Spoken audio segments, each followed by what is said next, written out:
Halo teman-teman semua, di video kita kali ini, kami masih membahas seputar sejarah, yakni sejarah yang berkaitan dengan hewan-hewan mitologi yang ada di Jawa. Sebelum kita lanjut dan bedah tentang tema ini, kami berharap kalian semua tetap sehat, bahagia dan selalu setia pantengin channel kami. Baik, ayo kita mulai.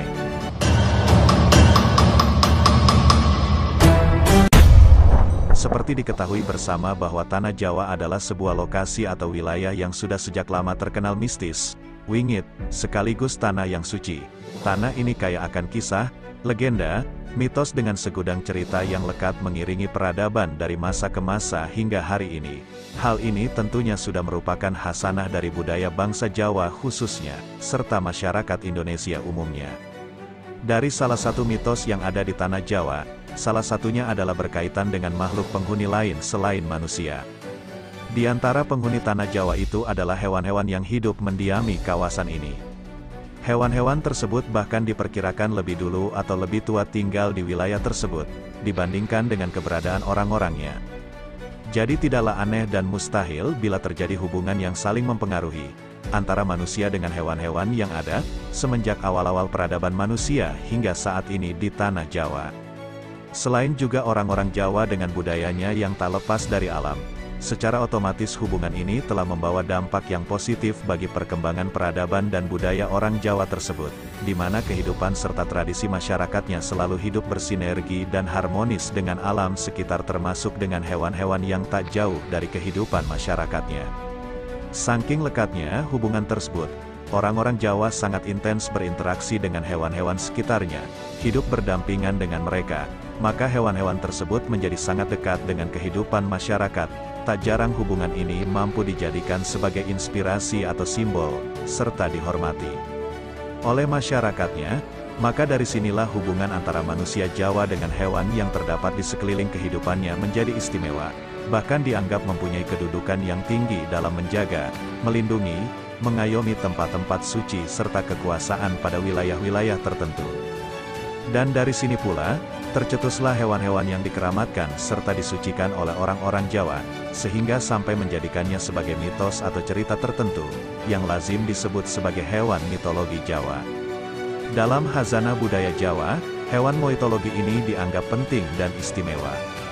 Keberadaannya mampu menjadi salah satu kekuatan atau spirit yang besar, yang dapat dijadikan ideologi tertentu untuk pertahanan sekaligus eksistensi sebuah komunitas masyarakat yang besar.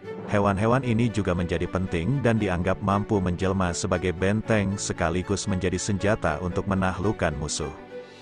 Baik teman-teman, banyak terdapat hewan-hewan yang dianggap sebagai mitologi yang ada di Jawa, namun di antara yang paling populer dan terkenal yaitu naga. Naga atau dalam istilah Jawa disebut nogo, adalah salah satu hewan atau binatang yang dianggap sakral dan misterius. Keberadaannya banyak mewarnai kisah, legenda, produk budaya, baik fisik maupun non-fisik, menjadi sumber inspirasi serta tata nilai dalam berperilaku serta berbudaya di dalam masyarakat Jawa.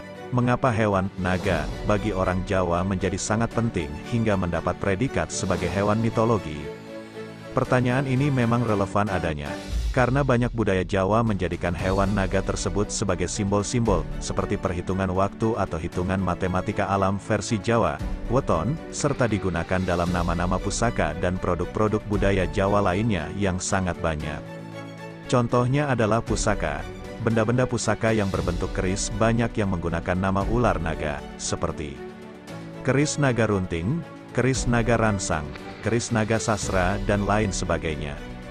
Keris tersebut dinamakan naga karena memang bentuk bilah keris yang melengkung menyerupai ekor naga.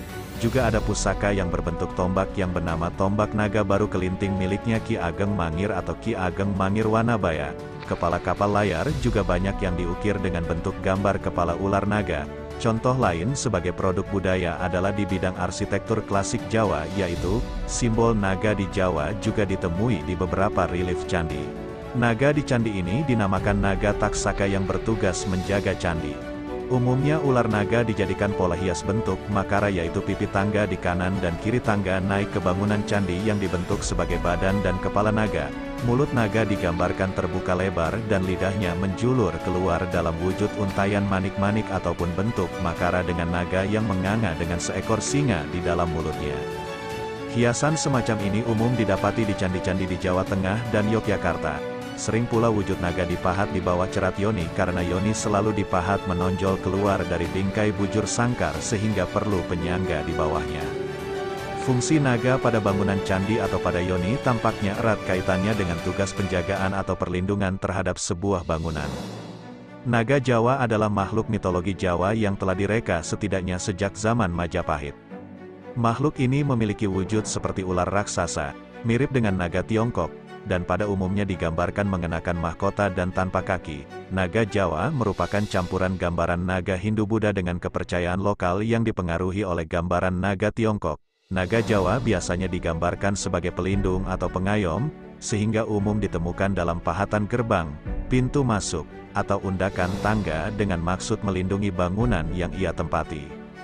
Kata naga berasal dari bahasa Sanskerta yaitu perwujudan ular kobra raksasa yang ditemukan dalam kepercayaan Hindu, Buddha, dan Jain. Kata naga kadang juga digunakan untuk merujuk ular. Secara umum, menurut Kamus Besar Bahasa Indonesia naga diartikan sebagai ular yang besar. Naga Jawa digambarkan sebagai ular raksasa, kadang dengan kaki namun lebih umum tanpa kaki. Gambaran ini selaras dengan gambaran naga India yang menyerupai ular, dan bertolak belakang dengan naga Tiongkok dan naga Eropa yang berkaki. Berbeda dari keduanya pula, naga Jawa umumnya tidak digambarkan dapat terbang. Namun kepala dan rahang naga Jawa terpengaruh dengan naga Tiongkok sehingga sulit untuk mengategorikan naga Jawa sebagai ular atau naga.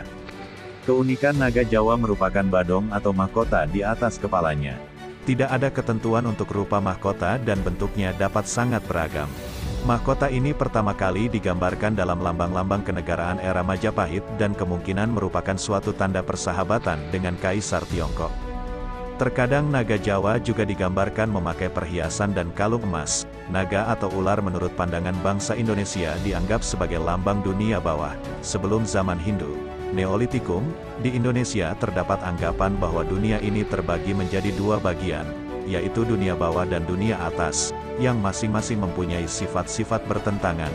Dunia bawah antara lain dilambangkan dengan bumi, bulan, gelap, air, ular, kura-kura, buaya. Sedangkan dunia atas dilambangkan dengan matahari, terang, atas, kuda, Raja Wali. Pandangan semacam itu juga hampir merata di seluruh bangsa Asia. Dalam cerita Mahabharata maupun pandangan bangsa Indonesia sendiri sebelum zaman Hindu, naga atau ular selalu berhubungan dengan air, sedangkan air mutlak diperlukan sebagai sarana pertanian.